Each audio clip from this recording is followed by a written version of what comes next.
Hello, this is Brenda Renee with Mystical Empress, getting ready to do a natal chart analysis for one of my clients. So we'll jump right into it. I have the chart pulled up here on the screen it's got the natal chart in the center, the circle, and then I have progressions and transits on the outside of the chart, the little symbols, but we'll explain it all. Okay, so the natal chart is a circular pie graph divided into 12 pie slices, okay? Each pie slice represents a different area of your life. And if you'll notice, some of the pie slices have little symbols in them, and these are planets and asteroids, okay?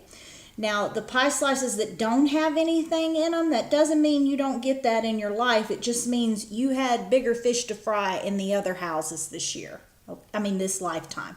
Okay? All right, now, the time of birth is crucial because it sets this whole thing up. If the time is off, then the whole chart's off. So with our time that we had, we came up with, over here in pie slice number 1, we have an Aries, ascendant, or rising sign. They use the words interchangeably. But that first house governs the whole chart. And the first house is the mask that you wear. And, because I've been working with you a while, I know the personality traits you exhibit, and instead of exhibiting the Aries, you actually flip into the Libra, and we'll talk about that a little later. So whenever I see that happen, it means, and I know that you're married, it means that the mate or the partner is actually acting out the role of the ascendant. You're projecting those qualities onto your mate. And we talked about a friend of yours from the past, and I told you yesterday, look at the qualities this person had because that's what you're drawing in. And I'd be willing to bet you $50 bill that that person also exhibits these Aries qualities. So let's talk about what Aries is. And you guys that are listening in, I just took a long walk in the fall air, and I have got picked up some kind of allergy on the wind, so I may sniffle and blow my nose. I hate to do that, but it's just the way it is. Okay, so with Aries rising, and let me say this, in this beige rim around the circle, it has the astrology signs, the symbols for the signs. So we have Aries the ram in that first house.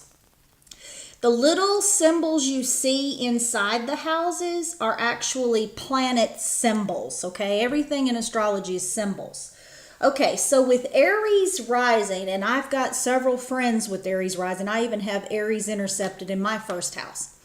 The Aries personality that comes through it can be aggressive, it can be competitive, it can be blunt, but it's a very energized, active energy. Aries is the sign of spring, where all the sap in the trees are rising to the top, and you've got flowers and everything starting to come up. So Aries is all about new birth and new growth, and it's also a leadership sign. Aries is a cardinal sign, which means leadership. So this is really powerful energy that you have disowned, that is a very strong aspect of yourself. The rising sign also tells me this is the mask you wear in public when you're not comfortable in situations. And Aries tries to come off as very confident. But you're working from that Libran 7th house angle. And Libra is exactly opposite Aries. Libra tries to keep the peace at all costs. They're charming, they're sweet.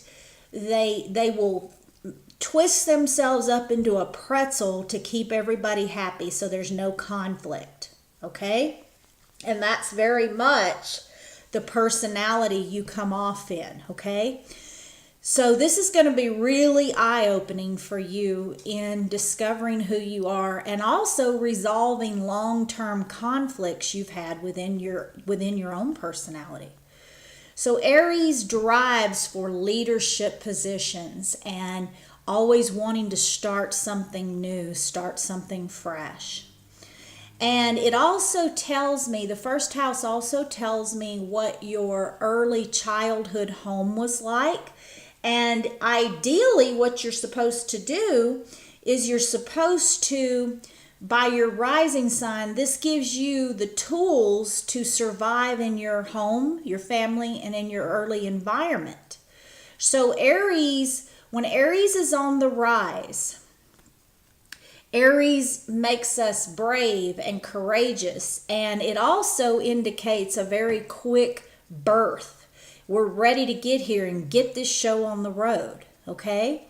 Now, it can also show some aggression that may need to be checked early on in childhood, which again, as we move through the chart, Mars is the ruler of Aries, and here's Mars up here in her 11th house. You've probably got some dampening influences on your Mars, and that's what's made you put a cloud over your Aries ascendant, but we'll get into that. Okay, so next we have the second house. The second house in this chart has Taurus on it, and the second house is all about our money, our values, our possessions, whatever we find valuable in life. And it can also represent our own way of approaching sex, our sexual expression. And with Taurus in this house, you've got a very earthy, grounded, practical approach. And I've heard that in our conversations that we've had about money and about, how you spend your money, how you handle things like that. And it's a very cozy place for Taurus to be, because Taurus naturally rules this house. Now, you do have one little symbol in your second house. The little K that you see, that is actually an asteroid, and it's called Chiron, Chiron. Now, Chiron in Greek mythology was a great healer. He taught the other gods and goddesses how to heal. Until one day, Achilles, no, it wasn't Achilles, it was Hercules. Hercules was messing around and accidentally stabbed Chiron in the leg with an arrow. And they got it out, but Chiron never was able to fully heal that wound. He went on to teach from this wound. He's called the wounded healer because he took his wound and he was able to teach others from what he learned from it.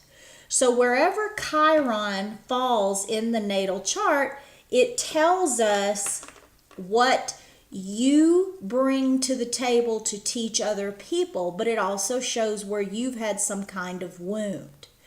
Now, with this placement, you may have had really difficult lessons growing up around money, around valuables and possessions, or even you may have had something happen as an adult that really scared you about your possessions and your finances. But what the lesson here is to learn that yes, these things have value, but they are an energy. And energy comes and it goes and it changes and it modifies. But when we're scared about money, we often cling to it and it limits our choices. But once we start to realize it is just energy, like love, like happiness, like anger, and we learn how to work with that energy, we release the fear and we feel confident in its expression.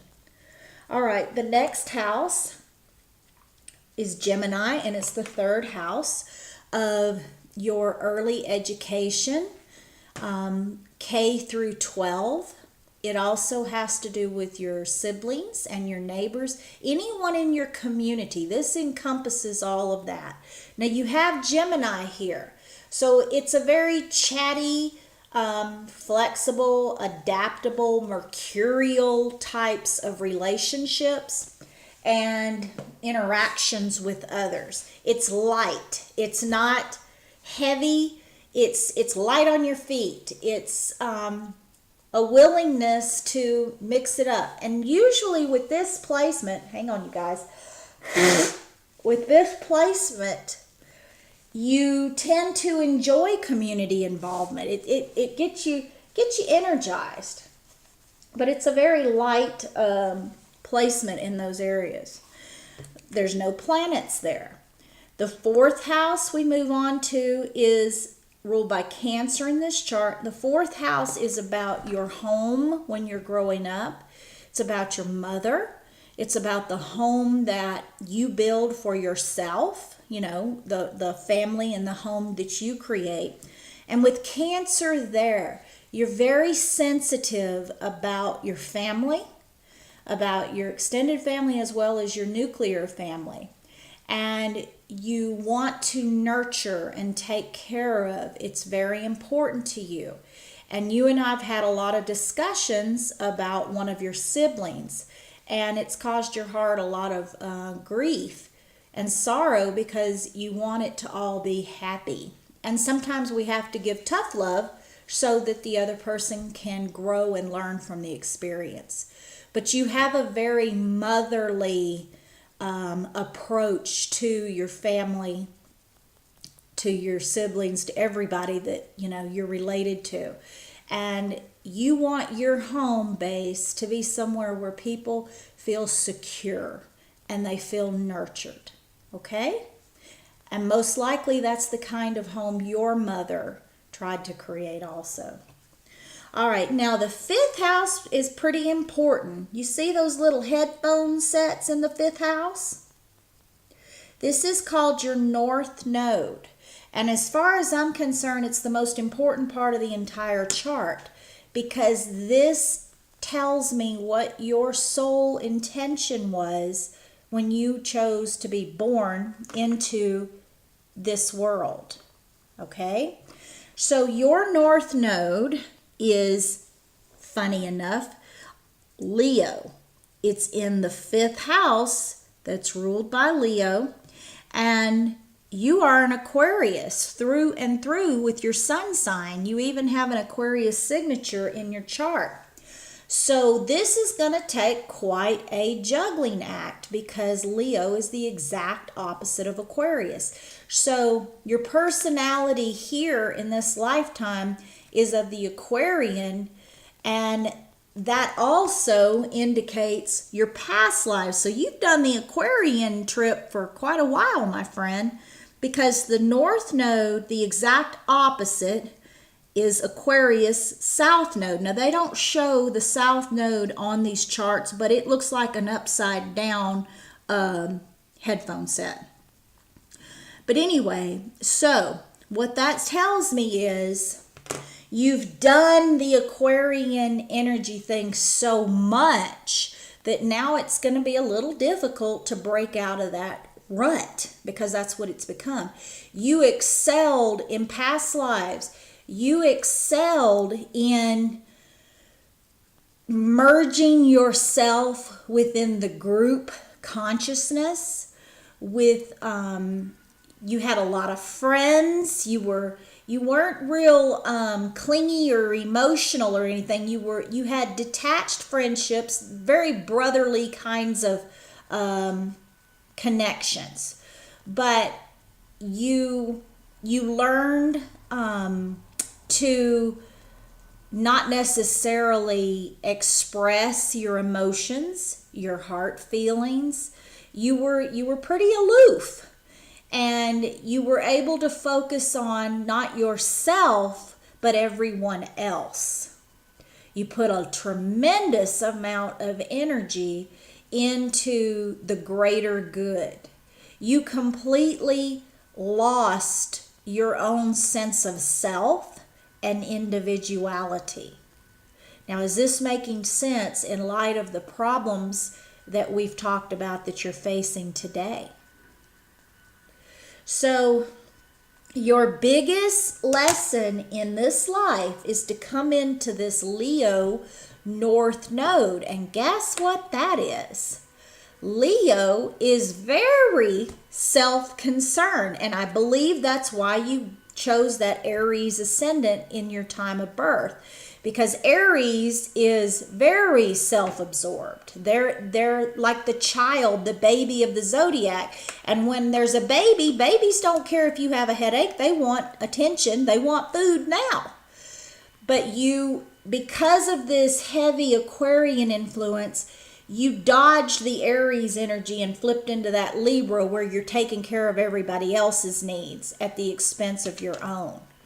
Aries and Leo are both very self-driven signs. Now, Leo's pretty generous with others, but that's after they get their kudos.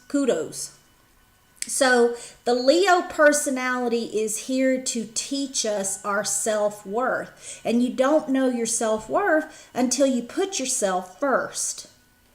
And Leos are born to shine. They teach us our uniqueness and our individuality, which you have not had any experience with, because you let the group absorb your individuality. So now, putting yourself in a position where people pay attention to you, where you're in the spotlight. We've talked about speaking and how nervous that is, for you to do, how anxious you get.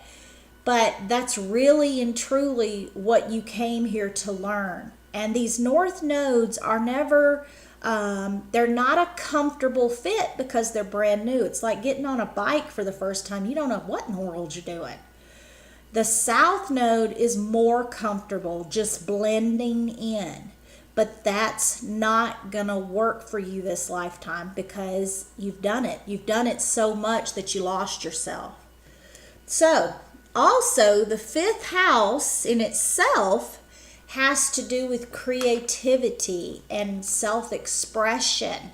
And we express ourselves in our love affairs. We express ourselves in our children. Your children are very much here. This is a very theatrical house. So your children, you probably shine. Do you have kids? I'm thinking you do, don't you? Okay.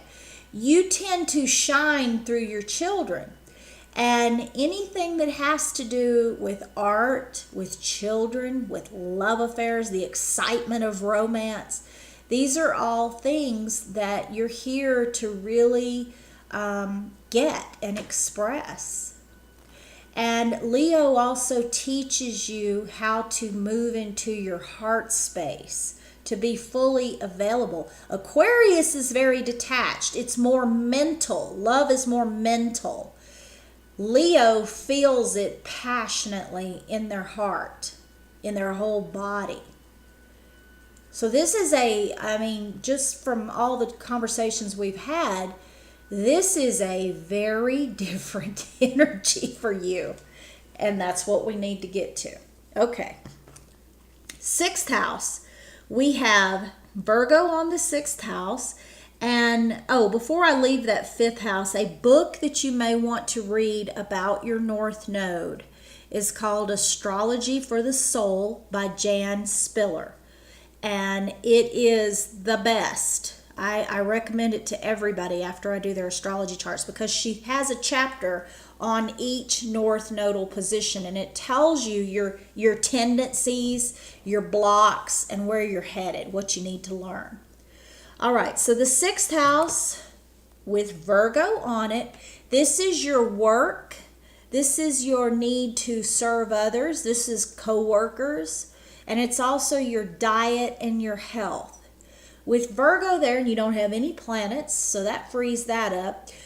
Because whenever we have planets in that house, they affect our health. You don't have any planets in that house. So with the Virgo there, it shows that you want to be very perfectionistic in your work. You're very detail oriented. You love sifting through all of that stuff, but you can be very critical of your work or of somebody else's work if it doesn't meet your standards. You have an excellent work ethic.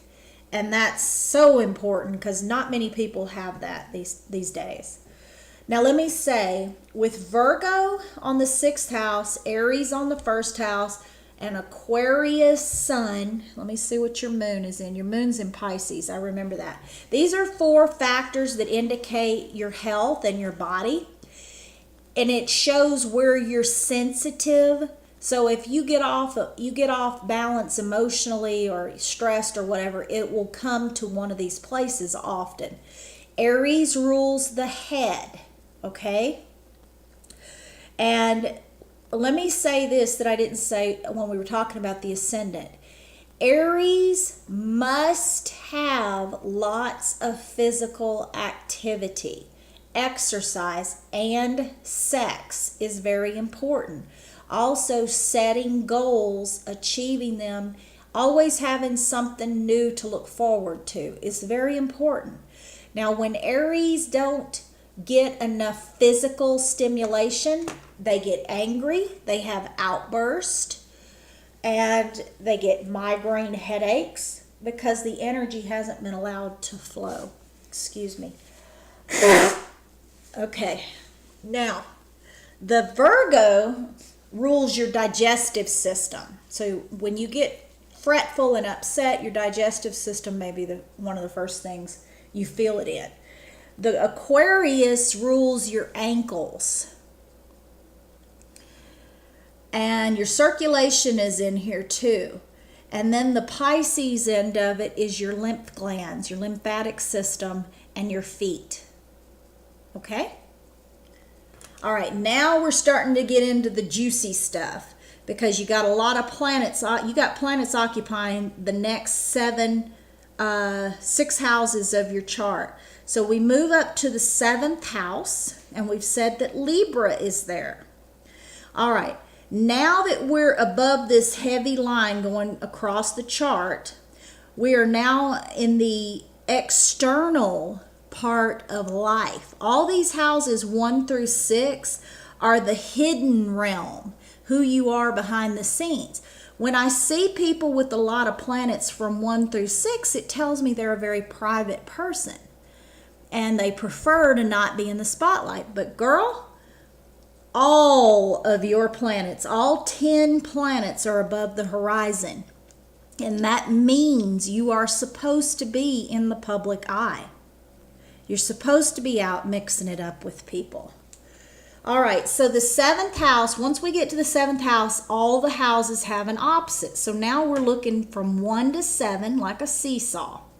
Now we've already said you chose Aries rising. You didn't choose to be born Libra rising, but you projected that energy on probably to the mates or even friends probably that are in your life.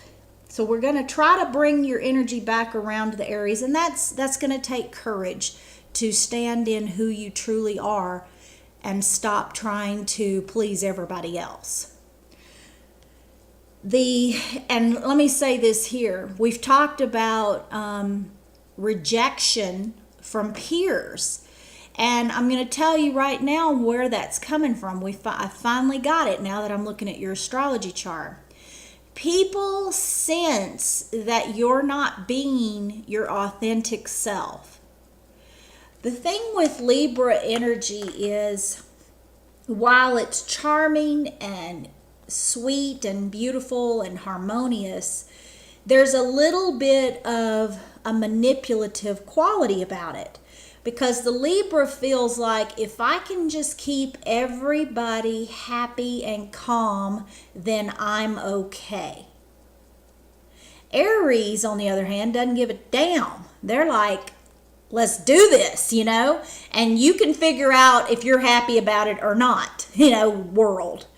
So Very different energy, right? Okay, so the first house is supposed to represent you. The seventh house represents your marriage, close, dear friends, business partners. And as I teach, I don't think I've ever heard any other astrologer talk like this about this, but I've seen it so many times with clients. If a client is not activating this first house, then they're activating the seventh. They're living out that side. So with you, you flipped the switch, and as you'll notice, what I see also is, depending on the partner you're with, you'll flip back and forth. Now, as you get more confidence, you'll start doing that. You know, you may end up, I told you yesterday, as we move through all these changes, you're going to become a very different person. And then your spouse is going to have to flip into this Libra energy to keep the balance. Now, you've got 3 planets in this house. The first one is Saturn, and that is right on that descendant. The 7th house is called your descendant. It's right on that angle.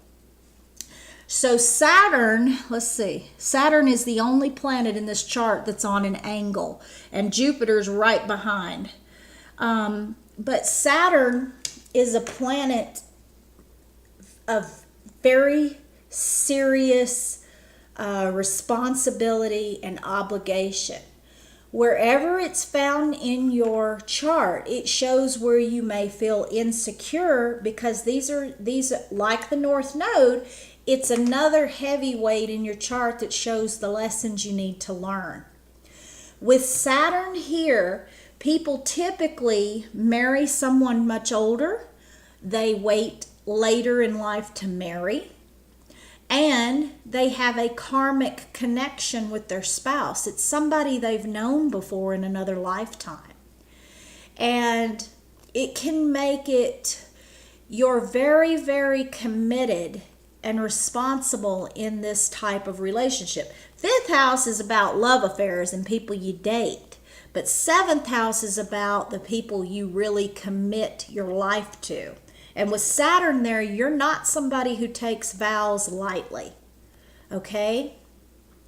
The difficult thing about Saturn, and your Saturn happens to be in Libra, so that doubles up that Libra energy you project. Saturn, like I said, it can show where we're insecure. And with Saturn in Libra, your relationships and maintaining harmony and peace with people has played a paramount place in your life.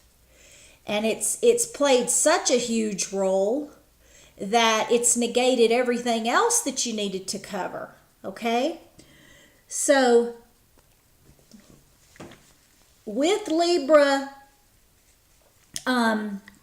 with the Libra Saturn there in that 7th house, we've got serious commitment.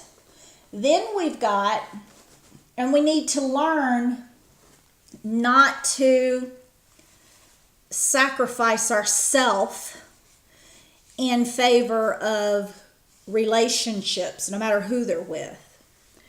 The next planet we have is Jupiter. Now, Jupiter loves to be big-minded and goal-oriented and dream-oriented, always shooting for the next star. So it makes you, it gives you optimism about this area of your life. However, Saturn puts a little bit of a cloud over Jupiter, because Saturn is just the opposite of Jupiter energy. Saturn's like, don't be so optimistic, pull yourself back. You can't afford to wish and dream on the stars. And Jupiter's like, of course I can. So they kind of have a little battle going on, okay? It is I have Jupiter in the 7th house myself. It is very important to you to be with someone who shares similar dreams and ideals in life. You would not be happy with someone who has totally different dreams than you do, where you guys couldn't meet in the middle. The next planet, now here's your biggie right here. I got this little guy in my 7th house also. All right, Jupiter looked like the 4, Saturn was a little H, Pluto kind of looks like a P with a tail. He's up there in that 7th house too. All right. I wish that I had known astrology when I was 10, when I was 14, when I was 16, because it would have made my childhood social experiences so much easier. But I didn't know it. And thankfully I can look back now and it makes sense out of a lot of things. With Pluto in that 7th house, you're going to attract, with all these planets, you're going to attract. With Saturn, you're going to attract, like I said, someone older, someone fatherly. If not older, someone fatherly. With Jupiter, you're going to attract somebody that's very Sagittarian, very freedom oriented, somebody that's live and let live, that's excited about life. With Pluto, you're going to attract scorpionic kind of people. Now, with Scorpio, and again, let me say, all of these qualities, they don't have to be a Scorpio sun sign or a Capricorn or a Sagittarius. They can have those qualities in their chart. As you're finding, there's much more to you than just being an Aquarius here. But the Plutonian type of personality, when it's not evolved, is literally like plutonium, the atomic bomb material. They can be very, very manipulative, power hungry, and it's tricky. If you find evolved Scorpios, you're in good shape. But there's not a whole lot of us out there. But Pluto is all about power struggles. So you will tend to draw people to you that want a power struggle with you. And what you're interpreting as rejection may be that. So the power struggle, and I occasionally I'll get a client. I get a lot of scorpionic clients because of this placement in my chart. And occasionally I'll get one that wants a power struggle with me. And as soon as I recognize that's the score, I pull out of it, because I'm not here to play games, But this is a very magnetic, charismatic personality, and you would be drawn to them. You would probably even admire them.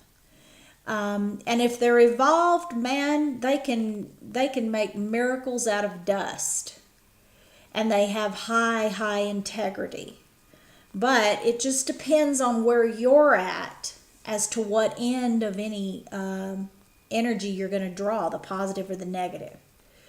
Okay, so with Pluto and Saturn in that 7th house, it would be damn near impossible for you to be able to pull away from a serious relationship, because there would be a compulsive quality to it, and number 2, you'd have all that dutiful responsibility based in karmic stuff, and so it would be very hard for you to see clearly, hey, this isn't good for me, I gotta go, bye. Okay, it's a tricky situation there. Okay, moving on to the 8th house. We have Scorpio here. Its opposite is the 2nd house, which is your money. The 8th house represents your mate's money and what your mate brings to the table sexually. And it also represents anything concerning death, wills, inheritances. It also involves the IRS and bank money. Anybody else's money coming into you is what this house represents. It's also a deeply mystical metaphysical house that rules the kinds of things we talk about: shamanism, astrology, psychic stuff, all of that. It's a psychic house. You got Scorpio here. So wherever Pluto and Scorpio fall, Pluto in your 7th, Scorpio on your 8th, you tend to have major life transformations in that area, okay? Because Pluto represents the phoenix rising from the ashes, and Scorpio is Pluto's sign. So I went through a divorce with this Pluto 7th house, and I'm going to tell you, it literally was like shedding snakeskin. I became a totally different person, and I was married to a Scorpionic type who was very into games and manipulation. So once I had the courage to shed that, I finally became who I really was. And that's just kind of an example of what Pluto does. Scorpio's same thing. You've got major transformations in these two houses regarding money, regarding sexuality. With Uranus here, number one, it tells me money may come suddenly from outside sources that you weren't expecting. Number two, it tells me that you do have you're an intuitive person yourself, and your intuition comes in flashes, like from just say outer space. You don't know where you get the ideas you get, but they come in, they flicker in, and then they flicker out. All right, moving on to the 9th house. Now, you happen to be in school right now, in college, finishing some things up.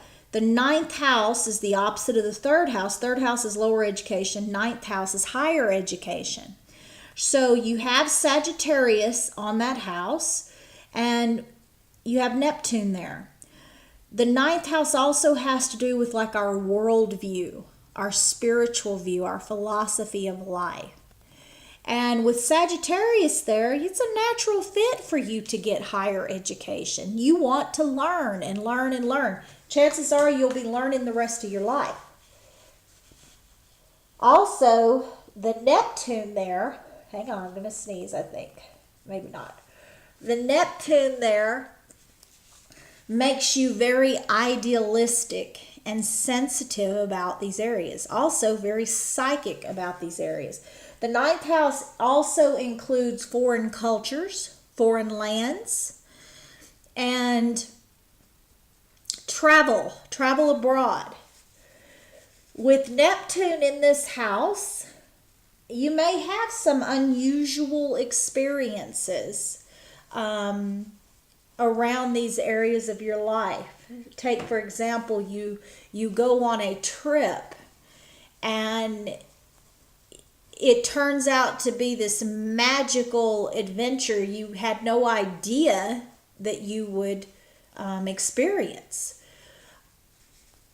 Neptune is the idealistic planet. Jupiter is too, but Neptune's even more so.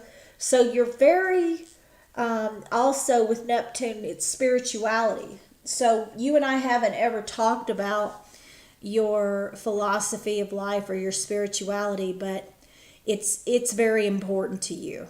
So I hope you do have a very strong foundation in something, because it nurtures you.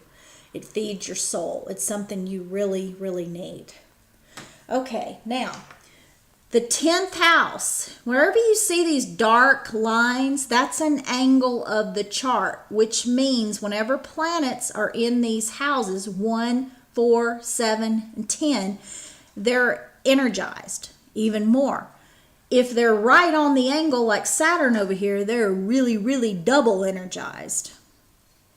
In the 10th house, this is your career.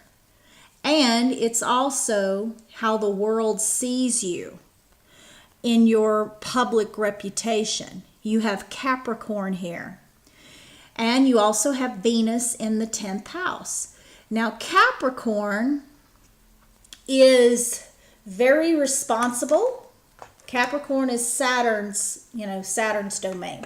It's very responsible. It's very, has a very respectful personality, built on integrity. It's somebody who wants to do the right thing for all involved. And it's very serious. It's a leadership sign for sure.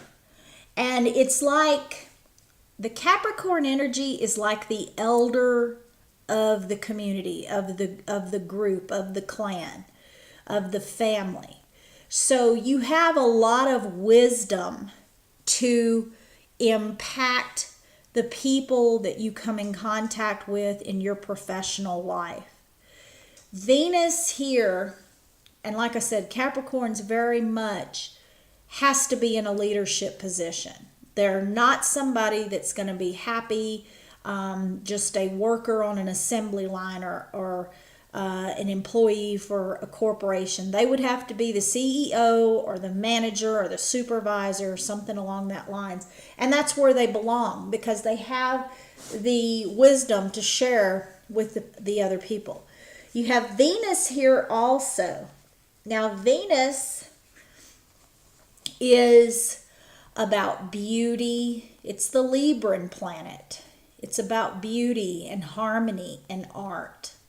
So Capricorn on the 10th, Virgo on the 6th, and Taurus on the 2nd. These are all houses that are related to your career. They're all earth signs, which is grounded and practical.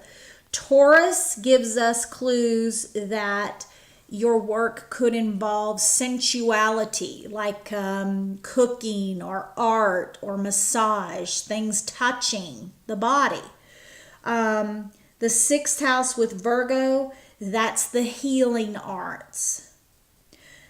10th house Capricorn, again, that's the leadership, the executive. And then then Venus in that 10th house doubles up back on that Taurus energy because Venus is Taurus and Libran based. So with the Libran, you get the art. With the Taurus, you get the sensual, the 5 senses. Okay? All right. Let me plug my battery.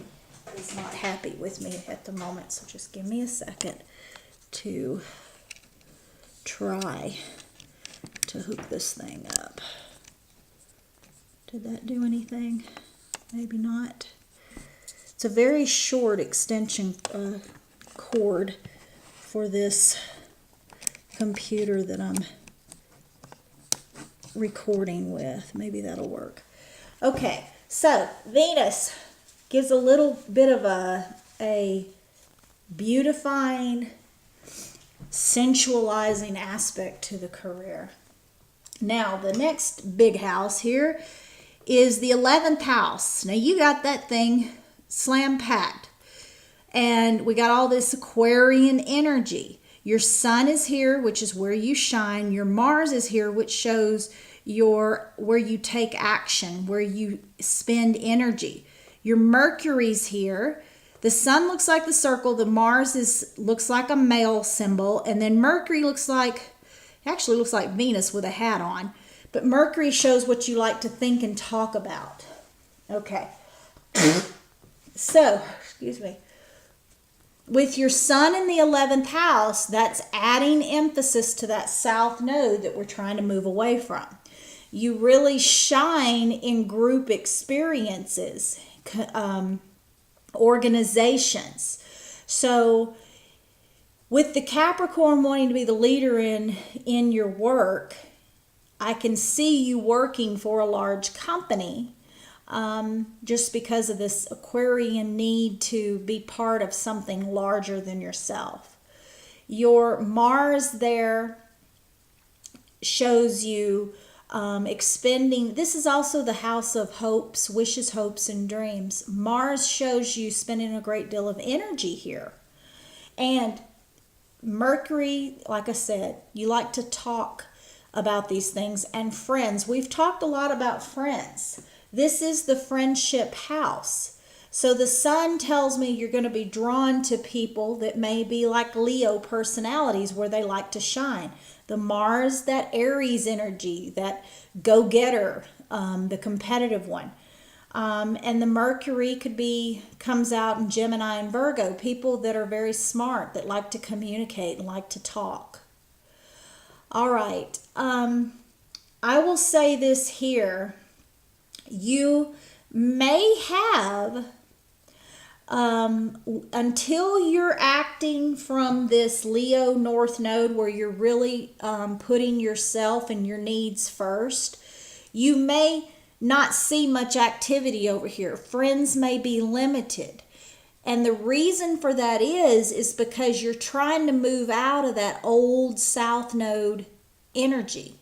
You're not putting so much, if you had tons and tons of friends and groups around you, you would flip right into that, putting all your energy into them instead of them putting their energy into you. Excuse me. Now that Mars is in Aquarius, your Mercury's actually in Pisces, so that gives you a lot of intuition in your thinking and your speaking. Let me look at Mars for a minute. 29 degrees, Aquarius. It is literally in, I'm looking down here, it's literally in problem with your Uranus in Scorpio. It's a square, which means that energy is blocked, okay? So that in itself makes it hard for you to live out that Aries aspect to your personality, okay? I knew there was going to be a block somewhere, and that's it right there. Also, your Mars is, it's opposite Pluto. So you got an opposition and you've got a square. So poor little Mars, he's having a tough time trying to express himself. And that's why we see you acting out the Libra. Okay, hang on. Let me look at this. See if there's a T-square. It's not quite a T-square. Well, yeah, it is. Okay, so you have a cardinal T-square. See this triangle up here? They're not making it so, but it is a T-square. Okay, so they didn't draw your triangle on there, but it is a triangle. And all three positions on the triangle are fighting to have their way. So you got Mars, man, he's wanting to be a go-getter, to have gusto and go for life and not be worried about what everybody else thinks. Pluto's over here pulling you towards subtle game playing and manipulation to keep things peaceful and harmonious. Uranus is up here. He's wanting to break free. He's rebellious, wanting to be free to be whoever he wants to be. So you got these three things, and apparently in your life, Pluto's the one that's winning. Mars is taking a back seat and Uranus is taking a back seat. But you may experience those personalities in people you come in contact with. You may attract the Aries that's angry and frustrated, or the Aquarius that's rebellious and you can't pin them down.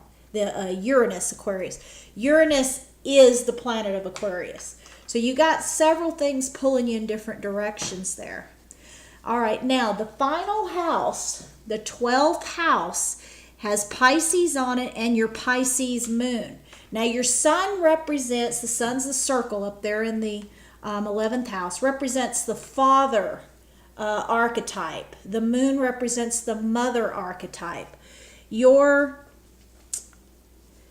sun in Aquarius. Now that tells me that your dad was a very unique kind of person.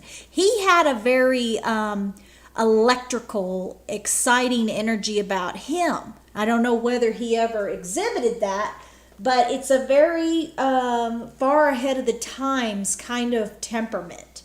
Your mother, with the moon in Pisces, the Piscean moon is very, very sensitive and very, very psychic. You are a psychic sponge.